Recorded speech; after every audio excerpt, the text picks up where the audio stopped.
Hey everyone, I'm Dr. Axe and welcome to the show. Each and every week we dive deep into the science and principles behind how you can grow and heal physically, mentally, and spiritually and experience a breakthrough in your life. Today I'll be breaking down the science of mitochondrial health. This is the greatest secret out there when it comes to boosting your energy levels, balancing your hormones, reversing conditions like hypothyroidism, chronic fatigue syndrome, heart issues, and so much more. And if you're a person that struggles with low energy to where you don't have overflowing energy and vitality every single day, well, this is the episode for you because I'm going to go through the top foods, the top herbs, the top lifestyle advice on how to heal your cellular mitochondria, the actual power plants of your body, taking your energy levels to whole new heights and helping your body reverse conditions like hypothyroidism, chronic fatigue, and other things that you could be struggling with. Before I dive in though, make sure to subscribe to the channel and hit the link in the show notes to subscribe to my weekly wellness newsletter to get my top tips for natural healing delivered straight to your inbox. Now, your mitochondria are your body's energy factories. They are like tiny power plants inside your cells that create energy, and they take nutrients from the food you eat, like glucose and fatty acids, and oxygen, and convert them into something called ATP, that stands for adenosine triphosphate, which is the fuel that powers your cells. And so if you think about what gives your heart the energy to be able to beat constantly, or your lungs breathe, or your stomach to digest food, your body needs energy to do all of those things. It requires ATP, and your mitochondria create the energy to do that. For a lot of you, you might get to the afternoon and feel like you're going to pass out because you're tired, or you wake up in the morning still feeling tired. You just don't have that 10 out of 10 energy level. And if you're one of those people that lacks energy, well, the reason is that your body's battery is low. I can remember I went to go see a Chinese medicine doctor many years ago, and he said, Dr. Axe, he said, your body's battery is down here. He said, where you should have 5 bars, you have 3. And he said, we need to get it back up to at least a 4. I said, okay. And so he explained it like that, but that's what's going on in your body. And have you ever driven a golf cart or some sort of machinery to where when the battery gets low, it starts putting along, not going at full speed? Well, if you feel like that's you, where you feel like you don't have that really energy and vitality, and even this relates to feeling purpose-driven, being motivated to do things, even play with your kids or pursue your spouse, a lot of times it's because your body's battery is too low, and that really is essentially your mitochondria. You don't have the energy to fuel your brain, your liver, your adrenal glands, your organs in your body in order to heal and regenerate, and even go out there and take on the day. And so you have to have healthy mitochondria to produce energy. And the other symptoms you'll have if your mitochondria aren't working properly is not only will you feel tired, you'll feel weak, and you'll notice your body is aging more quickly, and you'll start to develop different types of conditions and diseases, whether it's digestive issues, hormone imbalances, brain fog, not thinking correctly, heart issues. These are all warning signs that your mitochondria are weak. Now, here's what happens. If your mitochondria get damaged, which they do via several sources, I want to hit on a few of those. Oxidative stress is a big one.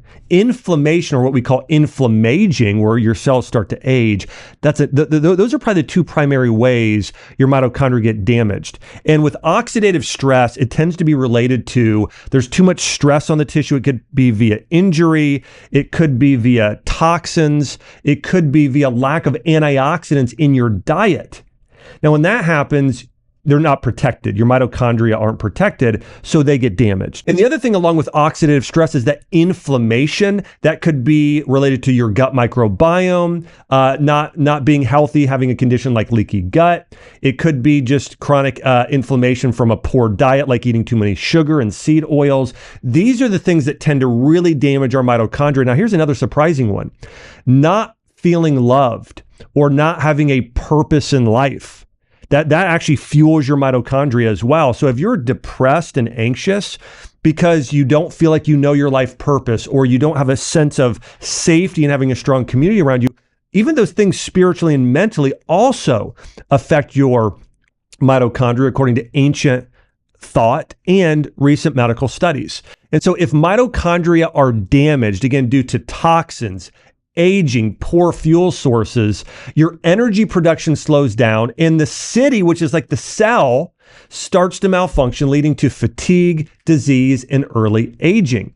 And your mitochondria are really at the heart of everything, providing energy. This is like currency that keeps your city running. Without them, the factories would shut down, the roads would crumble, the city would fall into chaos.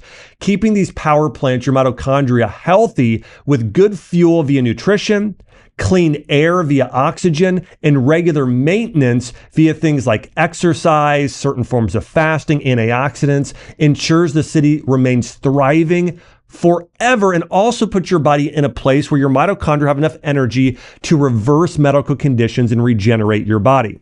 Now, here's something to know. As mitochondria weaken over time, your energy production declines, and this leads to slower metabolism, cognitive decline, and loss of muscle and skin elasticity. And according to a 2024 article in the International Journal of Molecular Sciences, they said this: in addition to their role in energy production, mitochondria have key roles in many other aspects of cell metabolism, including preventing free radical damage and protecting the body, homeostasis of minerals like calcium, and creating healthy fatty acids, and killing cancer cells and killing infections like Lyme disease.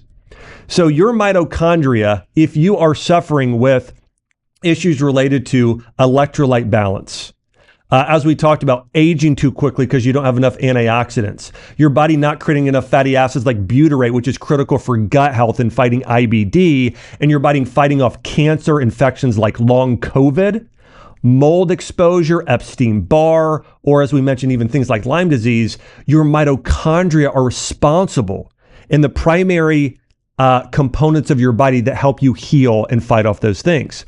In other words, mitochondria are not just your body's energy factories. They also regulate these cellular processes that help you heal and help you repair. And mitochondrial dysfunction is linked to a lot of conditions, but primarily fatigue issues related to chronic fatigue or thyroid conditions, neurodegenerative decline such as dementia and brain fog, also heart issues it's connected to. So if you don't have a strong heart, it's connected there as well, and autoimmune disease. And so let me walk you through, how do you know for sure if you're suffering from mitochondrial dysfunction? Now, I'm going to get into actually lab work at the end. So if you want to get lab work done to test your mitochondrial health, which is one of the best tests for longevity and anti-aging as well. But here's how you know you have poor mitochondrial function. Number one, low energy and fatigue issues. Number two, brain fog and difficulty concentrating. Number three, muscle weakness or slow recovery after exercise. If you feel like you exercise and you're just not recovering well, cold hands, cold body temperature, or cold feet due to poor circulation, big warning sign, poor mitochondrial function, frequent headaches and migraines, increased sensitivity, especially to stress and anxiety, and then feeling like you have a lack of purpose and you're just not motivated to go out and do things. These are signs of poor mitochondrial function. Here's a few more: slow metabolism and unexplained weight gain, premature aging, like wrinkles happening more quickly and sagging skin, poor exercise endurance and stamina. Like sometimes you don't feel like you can get a good breath, or you're just, you don't feel like you can put forth that energy and effort you used to with exercise, and then weaken immune function and frequent illness, or being overwhelmed by different types of infections like long COVID or mold, or some of the things we talked about. Those are the biggest warning signs that you have poor mitochondrial function. And according to medical studies, the leading condition that is connected to poor mitochondrial function is chronic fatigue syndrome. Research shows that mitochondria may produce less ATP in people with chronic fatigue syndrome, leading to persistent exhaustion, according to one study. Now, I want to share something that I experienced with my own mother. My mom, when she was 41 years old, was diagnosed with breast cancer. And then my mom went through the conventional therapies the first time she had cancer. Now, the second time, she took a natural approach. But the first time, she went through rounds and rounds and rounds of chemotherapy. I remember my mom losing her hair. I remember her looking so weak and frail at the same time. And the biggest difference between my mom before chemotherapy and after chemotherapy were her energy levels. My mom, after she went through chemo, and this is really for me junior high through high school and college, it was for about 10 years. My mom was just exhausted all the time. If you had asked her how she felt, she would use 2 words: exhausted and overwhelmed. And I distinctly, my mom getting home from work, my mom worked part-time as a teacher, and she would get home and she would she would have to nap for an hour or two. She was just so tired all the time. And a doctor diagnosed her with chronic fatigue syndrome. And looking back, now that I know all the medical literature of what happened to my mom, chemotherapy, one of the biggest things it does is it damages your cellular mitochondria. And so the chemotherapy, the actual treatment the doctors thought would save her from cancer, is actually what caused her to have chronic fatigue syndrome, because she had so much mitochondrial damage. The other things my mom was diagnosed with was not only chronic fatigue syndrome, was hypothyroidism, anxiety, depression, and she had chronic constipation and gut issues. Those were the biggest issues she had for years.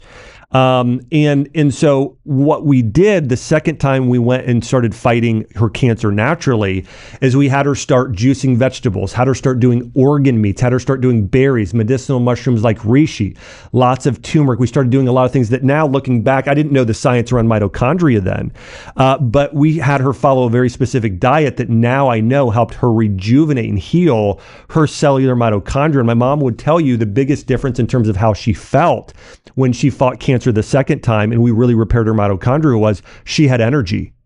She was motivated. She had this quality of life and vitality. She could run a 5K. In fact, my mom ran a 5K a few years after going through her natural cancer treatment, finished second in her age group, and she was in her, that would have been her late, almost 60 years old, in her late 50s. And so, listen, your body can heal, it can regenerate no matter what you've been through, but you've got to focus on healing the mitochondria. But chronic fatigue syndrome is the biggest warning sign that somebody has really, really damaged mitochondria, or just fatigue in general. The next one is hypothyroidism. Low thyroid hormones is equivalent to slow ATP production, causing sluggish metabolism and weight gain. So when you have hypothyroidism, some of the biggest warning signs are, number one, fatigue. Number two, your hormones, you just feel like they're a little all over the place. Also, you notice you put on a little bit extra weight easier. And oftentimes you can get, your hair gets a little thinner. And that's because the body, the cells don't have enough energy via the mitochondria to warm your body up and to run your actual organs and body. And so that's equivalent to hypothyroidism is this poor mitochondrial function, brain fog, and cognitive decline. You know, the brain has the highest number of mitochondria per cells. So when mitochondria fail, that's when people start to get memory issues. They're not able to focus. That's another big thing. If you can't lock in and focus, oftentimes that can be a mitochondrial issue or a mood issue, like depression, anxiety, or lack of motivation.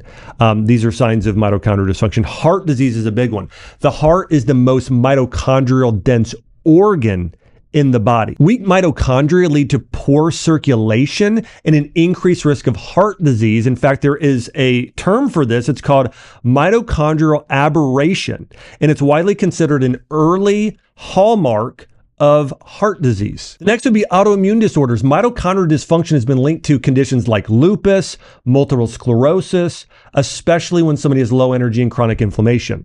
And I want to walk you through the different conditions and the mitochondrial count. Now, when you think of mitochondria, you think about, okay, well, this means that you have a set number of mitochondria and those just get lower energy. No, two things happen when you have poor mitochondrial function.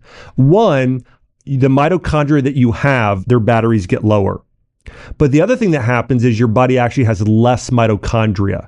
Okay, so you actually have less mitochondria in total. So in your cell, you don't just have one mitochondria. You might have thousands of mitochondria. Okay, so there's many power plants in each of your cells. Well, those might be cut in half with certain medical conditions. And so think about that. If you have half the batteries or half the power plants, of course it can't run smoothly. And so in healthy individuals, they have very high levels of mitochondria, so your body can produce ATP and reduce oxidative stress. So remember, your mitochondria do two primary things.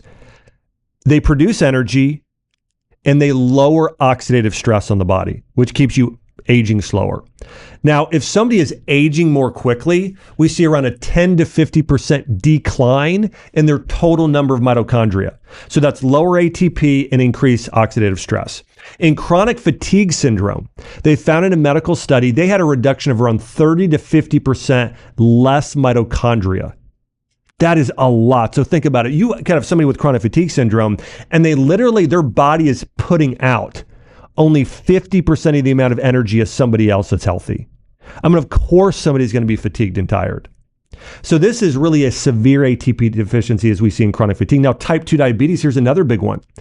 They found that people with type 2 diabetes had 30% fewer mitochondria in their muscle cells and their pancreas. This reduces insulin sensitivity and causes poor glucose metabolism. And so we see that with diabetes. Now, neurodegenerative diseases like Alzheimer's disease and dementia, they found around 30 to 50% fewer neurons in the brain with mitochondria. So you can actually have more mitochondria in one area of the body and less in others. And that's why in certain practices like ancient Chinese medicine, what they would do to help boost mitochondrial function is they would actually pair certain herbs together. I'll give you an example of this. In Chinese medicine, they will pair an herb like ginkgo biloba, which actually supports the brain producing more mitochondria. And they would pair it with something that also helps produce it, like lion's mane mushroom and cayenne pepper, so to increase circulation to where you're not only increasing mitochondria, you're increasing blood flow to one specific area of the body.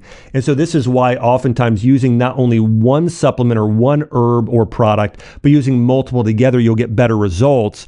And this is why in Chinese medicine, Ayurveda, you'll typically rarely see like one herb by itself. Most of the time it's herbs in combination, because it tends to be more effective at healing certain areas of the body.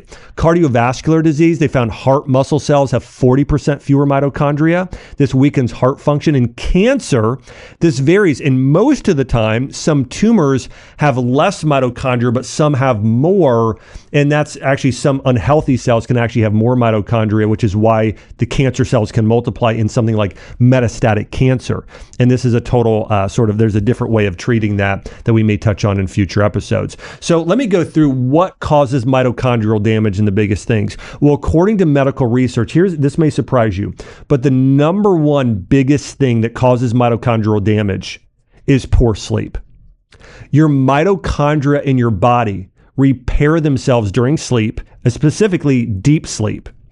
And if you have chronic deprivation of sleep, it leads to oxidative stress and damaged mitochondrial DNA. There's something called mitogenesis, where your body creates new mitochondria. That is put on halt when you don't sleep. So your body stops producing new and repairing their own mitochondria. Studies show that sleep deprivation triggers brain inflammation in particular. So one of the biggest areas of mitochondria that are damaged is your brain cells. Now, here's another big one: toxins and pesticides like glyphosate. There is in the medical journal Springer. Here's what they say: environmental toxicants such as polycyclic aromatic hydrocarbons, air pollution, heavy metals, endocrine disrupting compounds like phthalates, pesticides, and other things like forever chemicals can damage the mitochondria in varied ways by changing and damaging the DNA and causing oxidative stress. And so what we see here is that toxins and pesticides, heavy metals, will damage the mitochondria. Here's a few other things that do. Excessive alcohol damages the mitochondria. Sugar damages the mitochondria. Chronic stress damages the mitochondria via inflammation. And of course, an inflammatory diet, primarily sugar, seed oils, fried foods, artificial ingredients, and refined carbohydrates damage the mitochondria. Now, if you're a person who wants to be able to test and know for certain if you have damaged mitochondria, there are medical tests to do so, and I'm going to walk you through these. But I do want to mention, you don't have to do a medical test. There are ways you can tell. Again, if you have low energy or any of the conditions we talked about, you most likely and almost certainly have mitochondrial damage and low function. So there are herbs and supplements and foods and some lifestyle things you can do to start to repair the mitochondria. But I do want to go through the top lab work you can get done. The number one test for testing mitochondrial health is an ATP production and mitochondrial function test. This can be done as a cellular energy panel. And why it's important is this measures ATP production, mitochondrial efficiency, and how well your mitochondria generate energy. And so this is a great test to do. Again, it's called an ATP production and mitochondrial function test, which can be part of a cellular energy panel. The next is known as an organic acids test or an OAT test. This is one of the best functional mitochondrial markers. This is something I've done with thousands of patients over the years, and it's one of my favorite tests I've done because it tells you so much more in addition to mitochondrial function. It works because it measures metabolic byproducts that would indicate mitochondrial function. Also, it tells you nutritional deficiencies like vitamin and mineral deficiencies, amino acid deficiencies, and it shows your levels of oxidative stress. And so I'm a big fan of doing an O or an organic acids test because it tests for micronutrients, mitochondrial function, and oxidative stress, which will give you a really good picture into mitochondrial health. Number 3, you can do a mitochondrial DNA test. Damage test, that's another good test. A fourth would be a lactate to pyruvate ratio test. This basically shows if you have mitochondrial dysfunction or your body's not producing enough ATP. That's another test option. And a fifth one, and I think this is a really good test, you can also test for coenzyme Q10 and NAD+ levels. This is a good test for being able to tell your mitochondrial energy support. Here's why it's important. CoQ10 and NAD+ are essential for mitochondrial energy production, and they can decrease with age. And if CoQ10 is low and NAD+, it's a warning sign that your cells don't have what they need to produce energy, which can tell you a lot as well. And there's one other test. It's called a MitoSwab test. And this is a great single test that measures mitochondrial dysfunction. It basically evaluates ATP production, oxidative stress, and a mitochondrial enzyme all in one test. So that's another option. But I think if you want to look at the best of the best, doing a cellular energy panel, so an ATP production and mitochondrial function test, and or an organic acids test known as an OAT test, those are the top 2 tests you could do for testing mitochondrial health and dysfunction. Now, I want to walk you through now the top foods, diet, and herbs to help heal and repair your mitochondria. And these also very much align with the top foods that support slowing the aging process and promoting longevity. Overall, I would say if you want to know the best general diet, it would be a diet you would find in a place like Japan. I would say an ancient Asian diet or a Mediterranean type diet tends to be the best for energy production and longevity. So here is what this diet would look like. Number 1, consume more organ meats, liver, heart, adrenal. These organs and tissues are rich in coenzyme Q10, B vitamins, iron, selenium, B12 that help run your organs. And so organ meats are at the very, very top of the list. Number 2 is going to be superfruits like pomegranates, raspberries, goji berries. These are great foods that help. They actually contain polyphenols, which help clear out damaged mitochondria and have components that help with creating cellular energy. Now, here's other big ones: salmon and wild-caught fish. Salmon is high in astaxanthin, which protects mitochondria from oxidative stress, and it's rich in omega-3s, which reduce inflammation and support the cellular membrane and help heal mitochondria as well. So wild-caught fish, like salmon especially, are one of the greatest mitochondrial healing foods ever.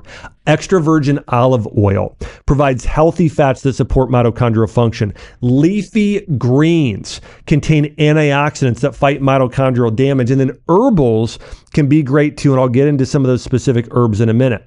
Coenzyme Q10 is essential for ATP production and acts as a powerful antioxidant that protects the mitochondria. Now, this starts to decrease as we age, but especially if you have high blood pressure, if you have high cholesterol, if you have high triglycerides, if you have any heart-related issues, you want to be taking coenzyme Q10. Absolutely. Or if you have mitochondrial dysfunction. You know, there was a randomized controlled trial, and they found that coenzyme Q10 supplementation reduced fatigue It can also help with pain and fatigue due to long COVID, due to its positive effects on mitochondrial function. So remember, if someone has long COVID or an infection like Lyme or mold or Epstein-Barr, or any of these issues, there's mitochondrial damage. And coenzyme Q10 is one of those supplements that can help repair and heal that. Now, here's a couple other big ones, NAD+ and PQQ. Now, NAD+ is known as nicotinamide adenine dinucleotide, and it's essential for cellular energy and DNA repair. In fact, it might be the single most important nutrient. NAD+, and by the way, you'll see this in supplements that has different names based on where it's at in a cycle, and it could be labeled as NAD+, it could be NADH, it could be NMN, but NAD+ plays a role in cellular metabolism and is a co-substrate for enzymes that play a key role in pathways that modify aging, and really helps heal your mitochondria and help run your mitochondria. Your mitochondria has to have it to produce energy. And research shows that NAD+ therapy, whether that you can get an NAD+ IV, you could also take it as a capsule or take it as a peptide like injection. And it helps restore mitochondrial function and slow aging. But again, it's one of the most powerful things I've seen. And I've had so many people have said, I actually physically notice a difference. You know, sometimes you take supplements, you don't really feel it. This is one you will feel because of the impact it has on the mitochondria. So probably the single biggest synthetic nutrient or ingredient that you could take, NAD+ is going to be very, very high on that list. Now, the other one here is PQQ. And this is a powerful antioxidant and cofactor that supports mitochondrial function because it supports the growth of creating new mitochondria. It's called, I talked about this earlier, it's called mitochondrial biogenesis. So remember, you should have thousands of mitochondria in your cells. So PQQ helps your body create more mitochondria. And so it's really powerful in that way. And in clinical studies, it's been shown to boost cognitive function, improve heart health, and overall longevity. And I want to walk you through the top foods that are rich in PQQ. Number one is natto. This is one of the top superfoods consumed in the Okinawan diet in Japan, where the people have the longest lifespan in the world today. One of the top foods they consume is natto, which is a fermented soy product. It has 61 nanograms of PQQ. So parsley is the number 2 PQQ food. And then we have green pepper, kiwi, papaya, spinach, fava beans, carrots, miso. But really, if you want to get the best of the best, it's natto, it's parsley, it's green peppers, it's kiwis, it's papaya, and spinach. Those are the highest foods in PQQ. If you've been doing everything right, eating clean, exercising, but somehow you're still not feeling your best, your energy's dragging, your memory is slipping, and it's frustrating because you know there's more to your potential. Well, what if the issue isn't just in your routine, but it's deep down inside your cells? You know, you're investing in the best supplements, working out regularly, and sticking to a clean diet. But if your cells are stuck in what's called cell danger response, all the hard work might not be paying off as it should. Think of your cells like a house under renovation. You can bring in the highest quality materials like the best supplements and clean foods, but if the workers inside the house are on lockdown because of a storm, nothing gets done. The materials just pile up unused. That's what happens when your cells are in CDR. They can't fully use the good stuff you're giving them. Getting out of CDR, the cell danger response, is the key to unlocking your body's full potential. When your cells are no longer in protective mode, they can finally use the nutrients, hormones, and energy you're working so hard to provide. That's when everything starts to click. Your energy improves, your workouts become more efficient, and you start to feel like yourself again. Go to beyondbloodwork.com to learn how to break free from cell danger response and make the effort pay off. Now, I want to talk about a nutrient that also supports mitochondrial function, and this is by really protecting the mitochondria. And it's a compound called urolithin A that you're going to get via ellagic acid. And ellagic acid is found in higher doses in certain types of fruits and plants. And I want to mention here, in order to create this urolithin A, you have to have a healthy gut microbiome. So what I would say is eating the foods I'm about to go through, along with taking a probiotic supplement or consuming probiotic-rich foods, is going to be the ideal way for your body to create more urolithin A, B, C, D, and E. And so the top foods that are going to support your body in getting more allergic acid, which can be converted to urolithin A, is number one is going to be yellow raspberries. Now, most of us have maybe never had a yellow raspberry, but it's number one on the list. It has nearly 2,000 milligrams per weight of urolithin A or allergic acid specifically. Next is going to be something called cloudberries. It's a more rare type of berry. Number three is going to be pomegranates. Pomegranates are, and because you probably eat more of them than cloudberries, probably even higher up, I would put that as number two on the list. Pomegranates have 270 milligrams per 100 grams. Pomegranate juice has 811 milligrams of allergic acid. So pomegranates are, to me, probably the greatest fruit period for longevity, because I didn't hit on, there are other compounds in pomegranates, not just allergic acid, that support longevity. By the way, pomegranates are prized in the Middle East, in Asia. They're talked about in the Bible. They're probably the number one longevity food in my professional opinion. And so again, pomegranates are amazing, probably the number one food for mitochondrial function, but they're very high in allergic acid. Number four are raspberries. Number five, blackberries. Number six, black raspberries. So raspberries are all over this board you're seeing here. Raspberries and blackberries. And then rose hips, strawberries, walnuts, and pecans. These are the foods that are high. So it's mostly berries and superfruits like pomegranates, rose petals and hips. And then we're seeing walnuts on there as well. And then pecans are the best for mitochondrial function.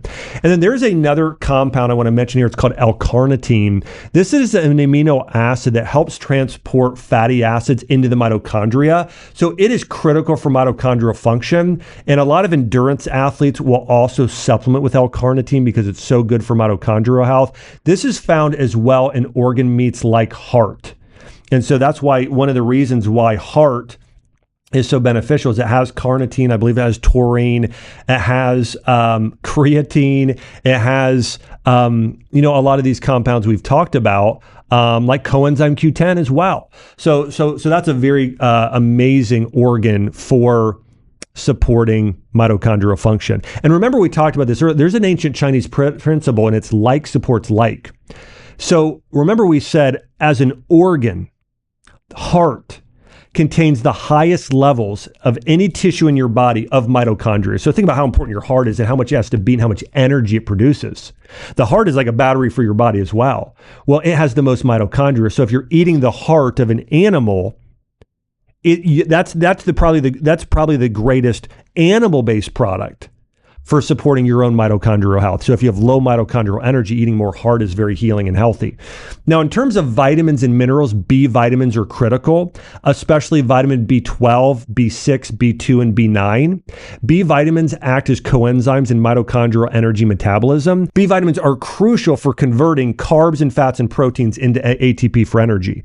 And again, they're all important. B1, B2, B3, B5. Actually, every single B vitamin pretty much is almost critical for the Krebs cycle, which is really where your body creates this mitochondrial energy. It's absolutely critical. And the last compound I do want to mention here is N-acetylcysteine and glutathione. Okay, N-acetylcysteine is a precursor to glutathione. So if you're doing a supplement as a capsule, doing N-acetylcysteine is great. If you're getting an IV direct, then doing glutathione is great. But again, this is very important for mitochondrial function as it supports the liver. So I want to walk you through the animal organs and glands, which are most impactful for your mitochondrial health. And this is why people are starting to consume more of a nose to tail diet and taking more glandulars like liver on a regular basis, because they're so loaded with peptides. We haven't even gotten into these yet. I will in a minute, but they're so high in peptides and components that support your mitochondrial health. So number one is the heart. It's very high in coenzyme Q10 and other compounds that heals the heart. Number two is the liver.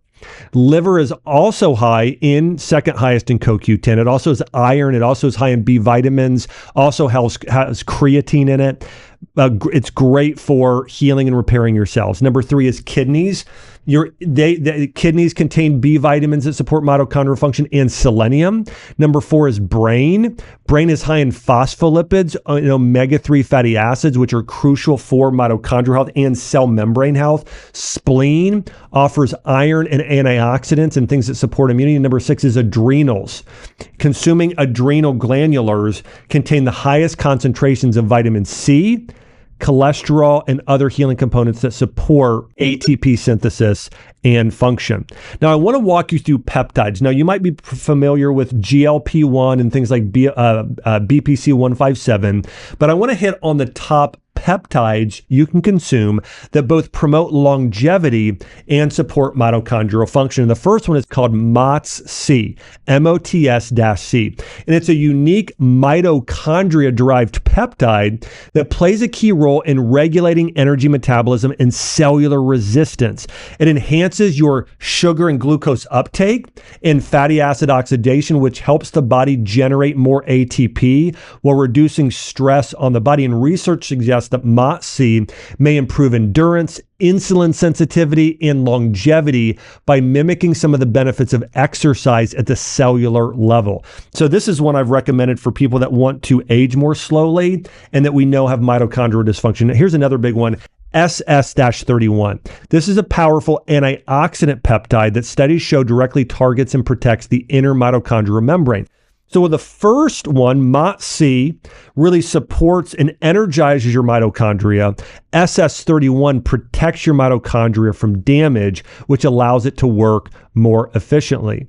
And so this is another amazing one as well. And it's been shown in studies to enhance muscle performance, improve recovery, and help protect against neurodegenerative illnesses. And the third is BPC 157. It's known as the regenerative peptide. In fact, it stands for body protective compound. It protects your body, but also it supports cellular and mitochondrial regeneration and repair. Specifically, it's called mitochondrial biogenesis. Genesis means beginning, right? Bio means birthing, right? So again, we're birthing new mitochondria is what BPC 157 helps you do and helps you repair your already damaged mitochondria. And so if you have any sort of, let's say you went through an infection or an injury, and after that thing happened, you just haven't felt the same. This is where BPC 157 would be really good for helping repair those damaged mitochondria and helping you heal. So when it comes to exercise, VO2 max training, which is a type of doing more intense cardio, triggers mitochondrial biogenesis. And so what this would look like, and by the way, it does something else too. It activates something called AMPK, which is the master switch for mitochondrial production. Okay, so it actually like turns your switch on to create mitochondria. And so what this might look like is doing short bursts with having a little bit longer recovery. And so it could be where you're going 1 minute on and 2 minutes where you're going light. So maybe you're sprinting 1 minute. This could be on a spin bike. It could be on an elliptical. It could be running if you're younger and your joints are well at doing it, or swimming. And I tend to do this personally on a Peloton bike, so cycling, and I tend to do it swimming. So I will go all max. I will go really hard for 1 minute, and then I'll go 2 minutes easy or something like that. It tends to be about the amount of time that most people do. So it can be a little bit longer recovery, but again, you are going pretty hard during that period of time. So there was a study published in a medical journal on this. It was the journal Cell Metabolism, and they found that doing this type of HIIT training increased mitochondrial density by nearly 50% in young adults and 70% in older adults, showing that mitochondrial function can improve as we age. But think about that. If you added this in 1 to 2 days a week, think about this study. This isn't like a 5% or 10% increase. Doing VO2 max training or high intensity interval cardio increased your amount of mitochondria by 50% in young adults, and those over 40, 70%. So if you're not incorporating this at least one day a week in your workout routine, you are not anti-aging at the optimal level. And so again, and this could be a different amount of bursts. Maybe it's 30 seconds hard and you take a full 1 minute or 2 minutes off, okay? It could be, by the way, doing things uphill is very good for this. Could be hill running or stair climbing. Can be even more efficient at doing this. Again, spin bike, swimming tend to be some of the best ways to really activating your bigger muscle groups. So cycling, swimming, you're using your whole body, or going upstairs so your butt's included are the best ways to do this. And another thing could be a full body rower. That's another way to really do this in a great way. And I would say for VO2 max training, you tend to not want to go over 3 minutes. So you could do by the way, I used to do a lot of VO2 max training when I was training for track. I ran the 800 in high school. And so what we would do is we would do a lot of, we did 2 workouts. We would do a sprint 300, and then we would walk 100 very slowly for the equal amount of time or a little bit less. And so that might take, I don't know, let's say you ran a 300 a day and that took you 1 minute. And then you would wait about 2 minutes as you kind of walked back and forth and you would start again. So we would do that at a track training that way. And so that's a way to do it. But also swimming, you could do it. Again, you could go and swim hard for 1 minute or swim 50 or 100 meters. And then you rest, maybe the equal amount of time is about right. If you're going to do really true VO2 max training in that way. And so these are great ways to do it. Another good thing you can do is breath training, or exercise without oxygen therapy, or exercise at altitude. This also triggers more mitochondrial function. My wife and I and our kids were just in Park City, Utah.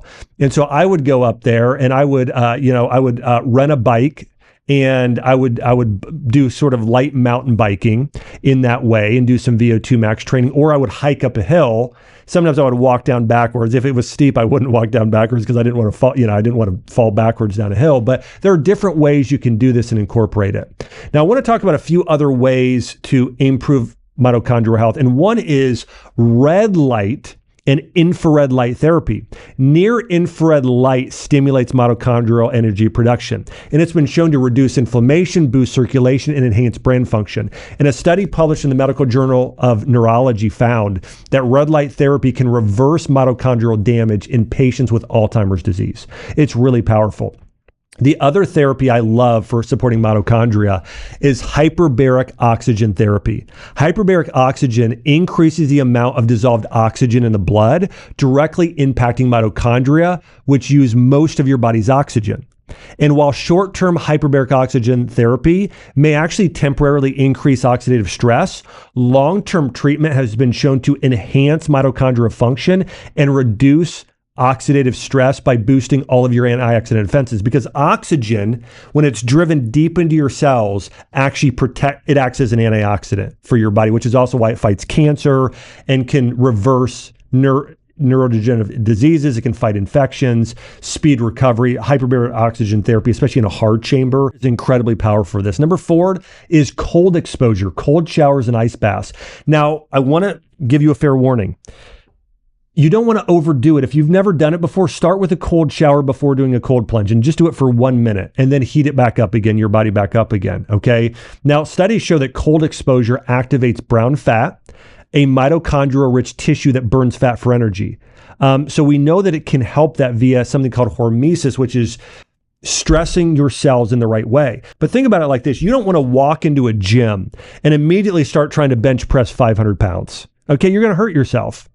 You're going to go in there, and depending on your body weight, okay, maybe you get 10s, maybe you get 20s, maybe you get 40s, but you're going to start doing dumbbells that you can easily do 12 to 15 times if it's the first time you're ever doing it. That's how you want to approach cold therapy. And if you have hypothyroidism or your body temperature is cold and poor circulation, you don't want to start off doing this, or if you do it very lightly and you combine it with doing a hot tub or an infrared sauna where you do it very short and your temperature is not low, it's not in the 40s, it's more around 60, and you do it for short periods because you want to build up your tolerance. Again, you want to start with those 10s, then go to 15s, then 20s, then 25s and 40s. You want to build up over time. So I want to mention with cold therapy, if you don't do it right, you will hurt yourself and you will damage your mitochondria and you'll make yourself worse. So if you're doing cold therapy and cold plunge, you want to start off light. Now listen, if you're a CrossFit athlete and you are really fit and you're in your 20s and you're producing a lot of body heat, you can start cold plunging, okay? And still you want to build up over time. But again, if you're a person with actually in a state of disease, you want to really start light with cold therapy, but it can medically improve your mitochondrial function according to studies. Sauna therapy actually increases something called heat shock proteins and mitochondrial repair. So this is where infrared saunas especially are very helpful. You're getting the infrared light and the heat, which help repair damaged mitochondria. That's also great. And then I want to mention one of the biggest threats to your mitochondria is emotional stress. Emotional stress, when your body produces high levels of cortisol and other stress hormones, it triggers reactive oxygen species, something called ROS, which damages your mitochondria. So you really want to be careful with emotional stress. And this is why spending time more outdoors, the sun, getting sun and standing barefoot on the ground also helps heal your mitochondria. So you just want to practice a good lifestyle. And some ways to reduce stress, I love prayer and meditation. Studies have actually shown that can be good for mitochondria. A study in the Journal of Psychology found that people that meditate have higher levels of telomerase, an enzyme that slows aging and supports mitochondrial function and longevity. So prayer and meditation in gratitude are also important. Finding your life purpose actually energizes your mitochondria. So this can be great as well in that way. I want to walk you through really the ancient idea around poor mitochondrial function. Now in Chinese medicine, there was a diagnosis and it was called a qi deficiency, or kidney, which is really an adrenal qi deficiency, which we know if somebody has adrenal fatigue or chronic fatigue or even hypothyroidism, there are issues where the adrenal glands are overrun, stress hormones are overproduced, and there's cortisol issues. And so in Chinese medicine, if somebody had a qi deficiency, that's really tied to mitochondrial function, and there were certain herbs that were prescribed to help fight this poor mitochondrial function. One of the most common used was known as rhodiola rosea.